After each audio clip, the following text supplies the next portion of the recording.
Okay, it's noon. Good afternoon, everyone. These hearings are being held in the Chesapeake Building, 41770 Baldrige Street, Leonardtown, Maryland, at 12 p.m. It's December the 28th, 2021. I am William Hunt, Director of the Department of Land Use and Growth Management. The Planning Director has been delegated the authority to hear administrative variances in certain cases through the Comprehensive Zoning Ordinance. In particular, when it comes to variances in the critical area, which all of these are about today, administrative variances are allowed for buffer encroachment, among other things, which most of these are involved with. These are all public hearings today. Nearby property owners have been notified. Any member of the public can comment on any case. Participating today are Neil Murphy, Deputy County Attorney, Harry Knight, Deputy Director, who's here to my right, Stacy Clements, who's on the computer there to my right in the audience area. Sherry Young is in the Savage Conference Room to answer any phone calls if people call in. We do allow that rather than coming in person if someone preferred. All of these hearings are televised, as you can see on the monitors around you. The process that will be followed is that there will be a staff report, which Ms. Clements will give, which will be presented, and then after that, each applicant will be asked to present their case. Anyone speaking on the case is required to take an oath to tell the truth, and please come up to the microphone in the center of the room to make your comments. After the presentations, I will ask questions. After that, I will open the case up for any public testimony if there's any member of the public who would like to speak on any case. Speakers will have up to 5 minutes for comments or questions. Public testimony is to be directed to me and not to the applicant. If there is public testimony, the applicant will be able to respond to that testimony, and after that, I will make the decision.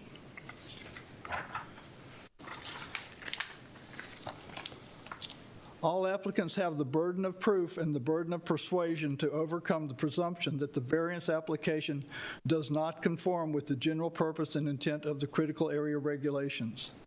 I must make a written report and send it to the Critical Area Commission for each case. A decision to approve must be based on competent and substantial evidence. The evidence must be provided by each applicant. In particular, each applicant has to establish that there is an unwarranted hardship. An unwarranted hardship means that without a variance, the applicant would be denied a use of the property that is both significant and reasonable. I will use some of the materials presented today to support my decision. This can include the applicant's standards letter, the staff report, and all or part of an applicant's presentation. Approval of a variance today is not approval of a site plan, a building permit, a planting plan, approval from another agency, or any other approval. The Critical Area Commission has standing to appeal any decision.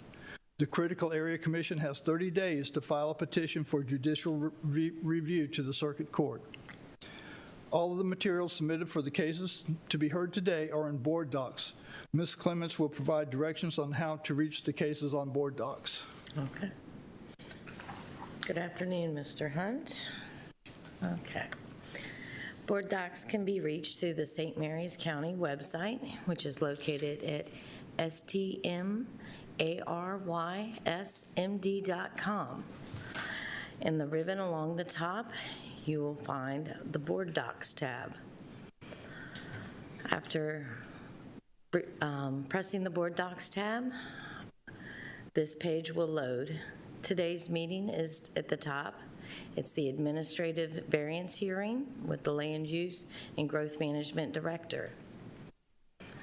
Located on the left-hand side, we would like to choose the featured meeting of December 28th. And in the bottom center, it has a button for View the Agenda. Once we press that button on the left-hand side, our agenda will pop up, and each public hearing is listed under number 4 with all the items and the exhibits and the attachments for each hearing today. Is there any questions? No, we made that pretty clear. Okay, thank you. All right, the first case that we have on today is for the Hockeys.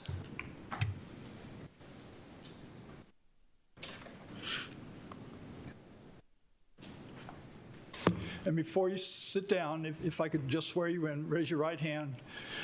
Does the testimony that you're about to give, will the testimony you're about to give be the truth and the whole truth and nothing but the truth?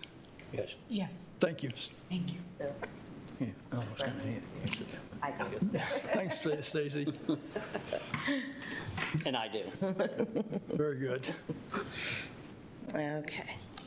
All right, now, before we get started with this one, Mr. Knight just called to my attention that an administrative hearing before me can only be conducted in certain cases that include the requirement that where the variance is requested can be no closer than 50 feet to mean high water. In your case, do you know if where the variance is going to be located is closer than 50 feet to mean high water? The plan that you've given us does not have a scale on it. Keep going, Stacy, to, Okay, Snowfield, okay. Give me just a moment, I will find the GIS. no, well, okay, you can do it that way. I was going to say they have a site plan that's part of their presentation. It's a, Would you mean, is it 50 feet from the, we have riprap along the front, is it 50 feet from the high water mark on the riprap? That would be correct, sir. Yeah, it is 50 feet. It's at least 50 feet? Yeah, At least 50 feet? I would say so. To the right, Stacy. You know, they're on the road that's parallel to the bottom of the screen. yeah, South Snow Hill, that's right, I'm Right. Can you turn on the photo? Mm-hmm. And now you see they're right there in the center of the screen. Or not? No, they're the one to the right. Hold on, 47339. 47339, Yeah. okay. And this is where, Right. okay.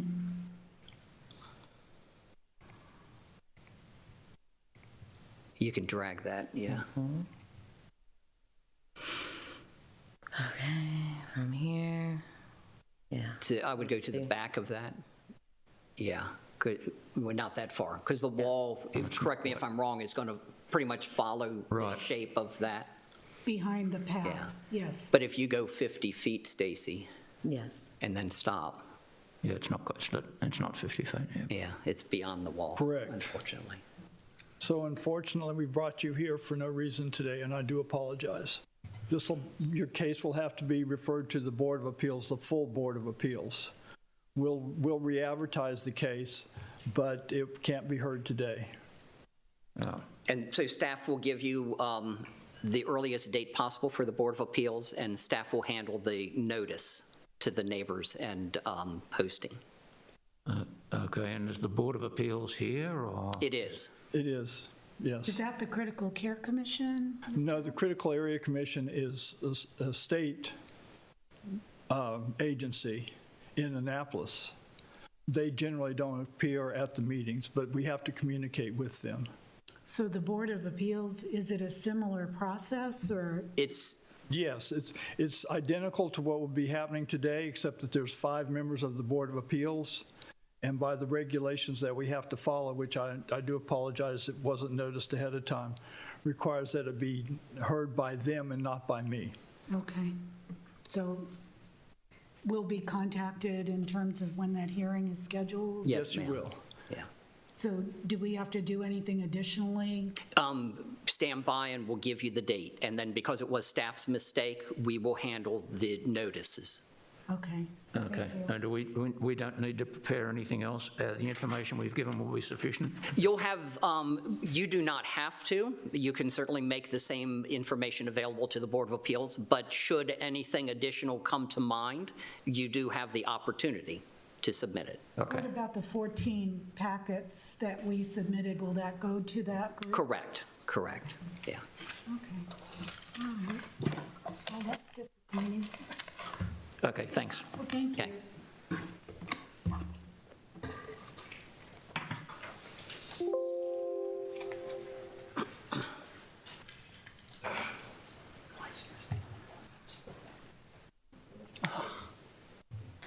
Asden's not either?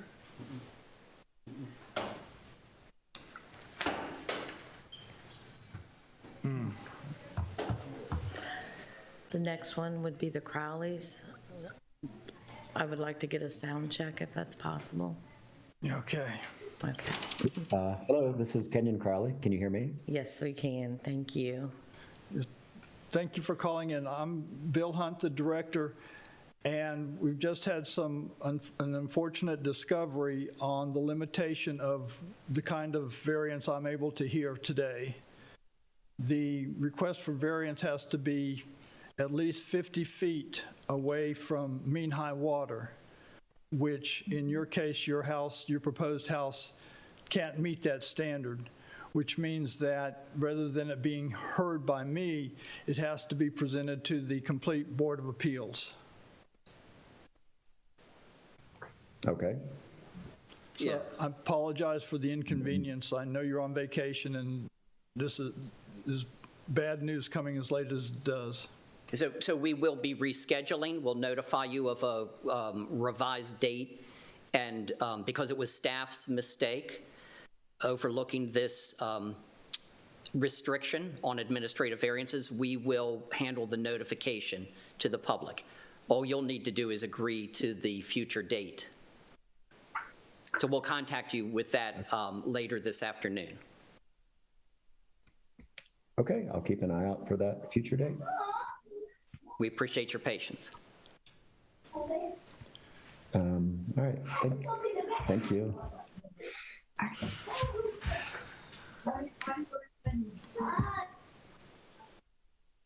And then, unfortunately, looking at the other cases, the only case that's been identified as being 50 feet that we can actually hear today is the Gleisner request. Sims is within 50 feet, as is Yazden. Are we going to be given any sort of priority because on the hearing dates? Because we lost basically 6 to 8 weeks. I forget when I originally got the phone call with this hearing. Pardon me? To the microphone. Since this wasn't our mistake, are we going to be given any priority in getting us on the soonest one? Because, I mean, we're losing time here. We was 6 or 8 weeks ago, we were told, called and said, are you available on this date? We did. We made ourselves available. And now I know when I talked to you in the office, you had other ones coming in, we were looking at a February. I was going to be on the February docket. Now, am I still going to be on the February docket, or am I going to be on April, May, June? I think we can fit you in on February. Okay. That would be very much appreciated. Understood. Okay. Thank you. We do apologize. Understood. Appreciate your patience. It was staff error. Okay. It happens. Hope we deal with it. I guess we're free to go. Yes, sir.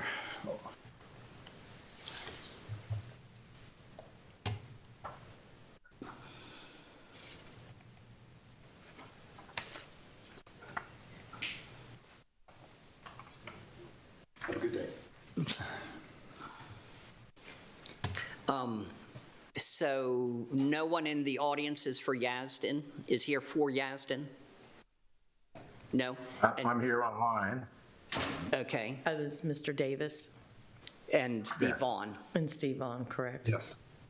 So has Mr. Davis heard the unfortunate news that it does not qualify for an administrative variance?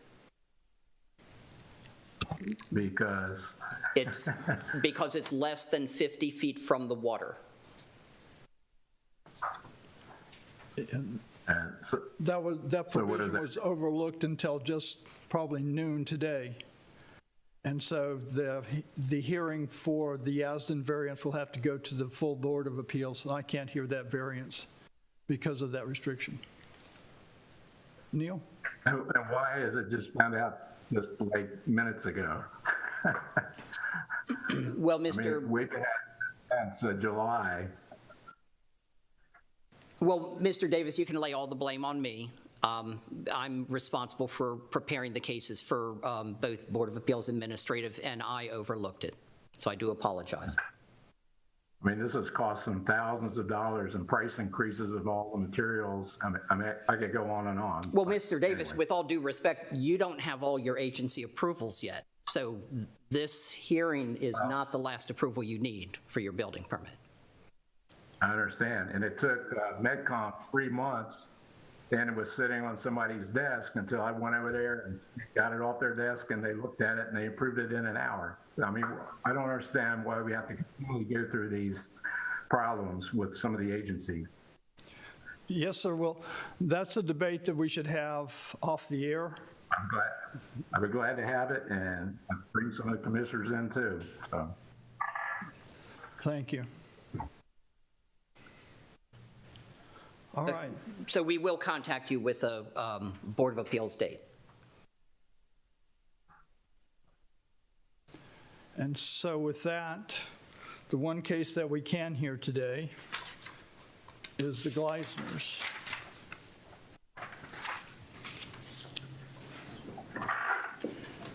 Which is for a screened porch. Yes. So let me swear you in before you sit down. Raise your right hand, please. You solemnly swear to tell the truth, the whole truth, and nothing but the truth? Yes. Yes. Very good, thank you.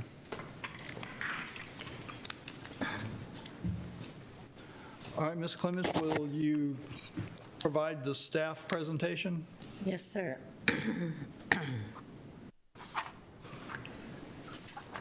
There we go. This is the case of BAAP 21-1349, the Gleisner property. They're seeking a variance from section 71.8.3 to construct a 288 square foot screened porch over an existing deck. The legal ads were printed in the local newspaper, Southern Maryland News, on December 10th and 17th of 2021. The applicants also posted the property and sent notifications to the neighbors within 200 feet on or before December 13th, 2021. The owners are David and Dina Gleisner. The property is located at 44811 Joy Chapel Road in Hollywood. The zoning is Residential Neighborhood Conservation District. It has an LDA overlay. The property consists of 31,363 square feet, and it currently has a house and a detached garage with a driveway. The property is located in Hollywood. It is zoned RNC. Right over here. And these are the existing conditions. We have the garage right here, the house, and the driveway. And the screen, or the existing deck is right back here. Okay, they're asking for a 288 square foot screened porch over an existing deck. It is exempt by stormwater management and soil conservation district due to less than 5,000 square feet of soil disturbance, and the Critical Area Commission has provided a letter. The critical area buffer impacts the property and is expanded for steep slopes and highly erodible soils. And technically, only for highly erodible soils in this case. Correct. Okay, the existing wood deck is on the back of the house, waterfront side. The area in red is where they're proposing to add the covered porch, and they're also wanting to remove several feet of the steps. And here's a closer detail. Okay, mitigation for this would be a 3-to-1 for permanent disturbance of 288 square feet, and the 1-to-1 ratio for temporary disturbance of 360 square feet. So a total of 1,224 square feet of planting is required.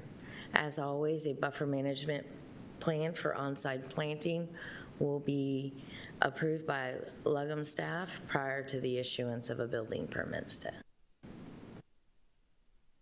Okay, standards for granting a variance in the critical area. Would you like to go through these before or after or during discussion? With your presentation. With the presentation, okay. Okay, A, that special condition or circumstances exist that are peculiar to the land or structures involved, and that strict enforcement of the critical area provisions of this ordinance would result in unwarranted hardship.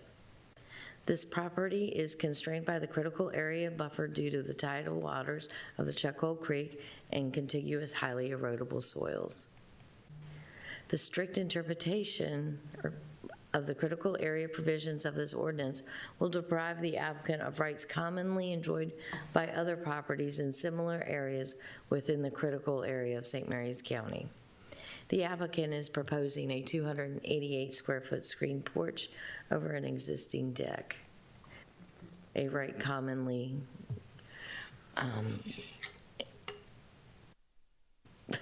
the granting of variance will not confer upon the applicant any special privilege that would be denied by the critical area provisions of the ordinance to other lands or structures within the critical area of St. Mary's County. The applicant proposes to construct a screen porch like others in the neighborhood. The variance request is not based upon conditions or circumstances that are results of the actions by the applicant. The applicant had purchased the developed property in 2008. And E, the granting of the variance will not adversely affect water quality or adversely impact fish, wildlife, or plant habitat within the critical area, and that the granting of the variance will be in harmony with the general spirit and intent of the critical area program. The applicant will be required to mitigate the proposed development with an approved planting plan established on site per COMAR as a part of the building permit process. The plantings are intended to offset any negative effects and provide improvements to the water quality along with wildlife and plant habitat. F, the variance is the minimum necessary to achieve the reasonable use of land or structures. The applicant is proposing a 288 square foot screen porch over an existing deck. Any questions, Mr. Hunt? No. The critical area did provide a letter in this case. The letter says, in order to grant this variance request, the Board of Appeals, in this case me, must find that all variance standards have been met, including that of unwarranted hardship. Please go ahead and make your presentation. Okay, All right. So as Ms. Clements has stated, the request is to build a 288 square foot screen porch over a 695 square foot deck, existing deck. So it's about 41% of the deck would be covered. In addition to that, we propose removing 40 square feet of the existing steps across the back of the deck, and we will replace that with landscaping. The reason we'd like this is the deck faces directly south, and in the summertime, we can't use the deck. It's just too hot, too sunny. If we go out in the evening, the mosquitoes are out, bugs, flies, bees, and so we find ourselves not using the deck at all. My wife and I are retired now, and we'd like to use the deck during the day and evenings, and a screened-in porch would allow us to do that.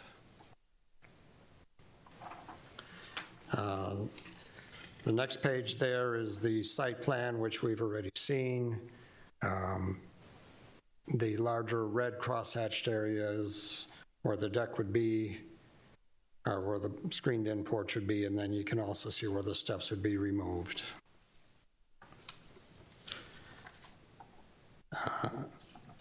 Critical area buffer concerns. When we purchased the house in 2008, it only had a one-stall garage on it. We applied for a permit to build a second stall on the garage. Initially, we were turned down because we were at our limit of impervious surface. There was a above-ground pool in the backyard we had planned on taking out anyway, so by taking that out, and we also took out a foot or two of driveway. If you look back at the site plan, you can see next to the detached garage, there's a little back-in parking area there, and we took a couple feet off of that. So that, in addition to the swimming pool, got us to our allowable limit of impervious surface. So while we were discussing all this, we asked about the deck, and at that time, the deck was considered fully impervious surface. It's the full footprint of the house was considered impervious. So my contention would be if we build a screened-in porch over a portion of that deck, it shouldn't add to the impervious surface total that we have.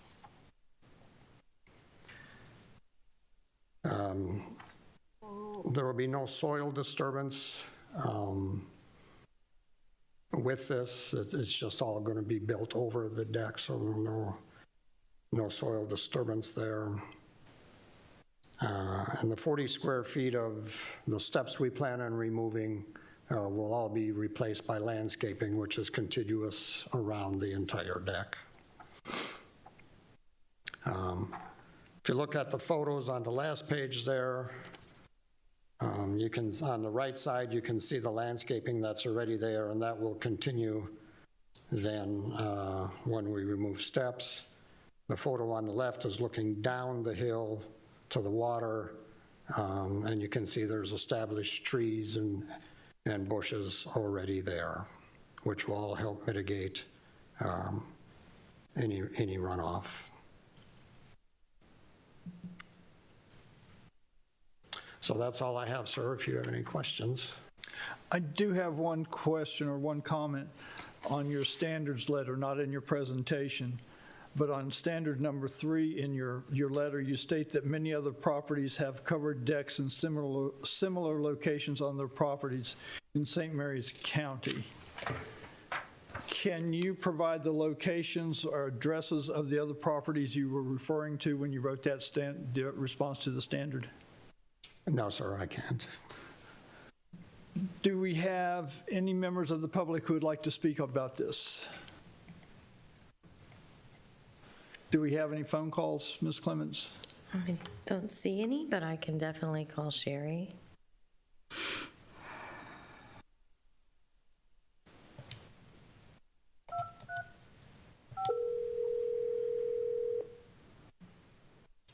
Administrative hearing. Ms. Young, do we have any public comment? There are no calls at this time. Thank you. Thank you. All right, assuming you don't have anything to add to your presentation at this point? No, sir. I'm granting the required variance based on your standards letter, especially your response to the first one. The special conditions or circumstances exist that are peculiar to the land or structure involved, such that strict enforcement of the critical area provisions of the ordinance would result in unwarranted hardship. I'm going to exclude your statement in standard 3 that I just went over because you weren't able to provide the actual addresses. It doesn't hurt your case, it's just I wouldn't want to include that in my report if it wasn't verified in the public hearing. In support of my decision, I'm including the standards letter that you provided and Exhibit 2 Staff Report Attachment 3 Site Plan, which is the site plan that we've been going over. In the matter of VAAP number 21-1349, having made a finding that the standards for granting a variance and the objectives of Section 24.4 of the St. Mary's County Comprehensive Zoning Ordinance have been met, I approve the variance request from Section 71.8.3 to disturb the critical area buffer to construct a 288-square-foot screen porch over an existing deck. All right. Thank you. Thank you for coming today. Appreciate your time. So it could take a period of time. If it was the Board of Appeals, we would tell you it would be 30 to 60 days before the order is drafted and signed, in this case by the director, we then must send it to the Critical Area Commission within 10 business days. And they, the day it is signed by the director, the 30-day appeal period starts. When that 30-day appeal period expires, assuming no one has filed an appeal, we should be able to issue the permit. You may still owe the environmental planner a planting plan to provide the described mitigation. So during this time period that you're waiting for the order to be signed and the appeal period to expire, you want to work on that planting plan. Okay. All right. Am I allowed to ask any questions? Well, you've already won, so. So what you're saying is we still have to do plantings, even though we're not, Absolutely, even absolutely. though we're not disturbing anything? Well, technically, it is a permanent disturbance to the buffer. If it wasn't, the variance hearing would not have been required. So what does that mean? It's It's a material change to the existing structure in the expanded buffer. okay, even though we're not digging or?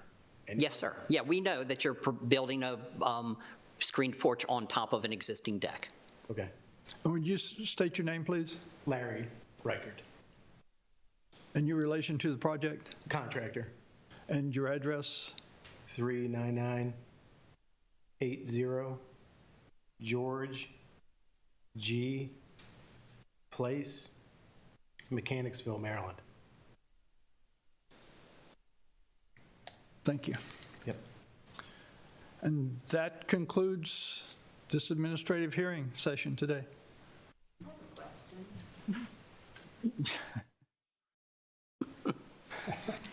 Technically off the record, because you just... Microphone? Hi, I'm Deanna Gleisner. I'm his wife. My question is, you talked about that we would have to do some plantings and that we would have to submit a plan. So where do we get that information about making that plan? You've been working with Leah Langford, our environmental planner, I presume? We have not. Mr. Reichard, no? Was someone advised you that you needed a variance? Sherry, is it? Well, Sherry Young is who would have worked with you to set up the variance. But It was in the original letter after our permit was turned down.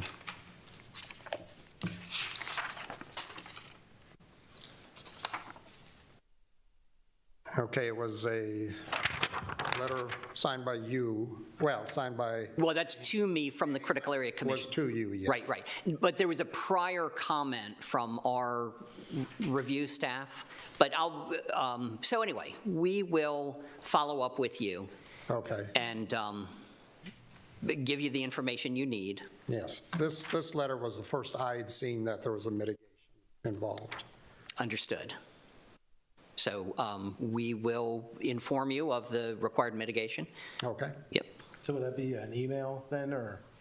However you like it. I'd be happy to meet with you in person. We can go over to the office right now if you like. Okay, yeah. all right, that works. Okay? Thank you. Thank you.